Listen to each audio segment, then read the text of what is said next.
Hello everyone, అందరూ ఎలా ఉన్నారు? నేనైతే బాగున్నాను. మీరు ఎలా ఉన్నారో నాకైతే కామెంట్లో చెప్పేయండి.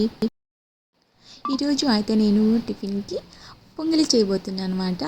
ఒక కప్పు రైస్కి ఒక కప్పు పప్పు తీసుకొని బాగా కడిగేసి 8 కప్పుల వాటర్ పోసి ఒక కప్పు పాలు కూడా పోసేసుకున్నాను. ఇవి ఉడికేలోపు దీనికైతే తిరువాత పెట్టేసుకుంటున్నాను. జీలకర్ర, అల్లం, పచ్చిమిర్చి, కచ్చాపచ్చగా దంచుకున్న మిరియాలు, జీడిపప్పు, కరివేపాకు అన్నీ వేసి తర్వాత పెట్టేసుకున్నాను.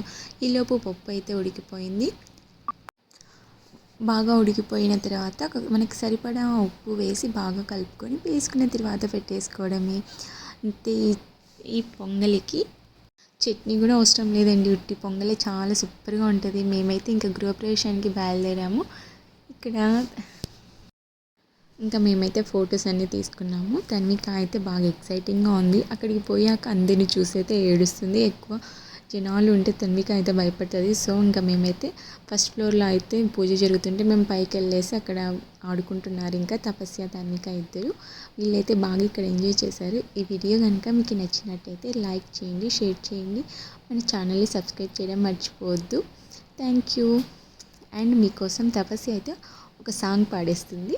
ఎలా ఉందో కామెంట్లో చెప్పేసేయండి.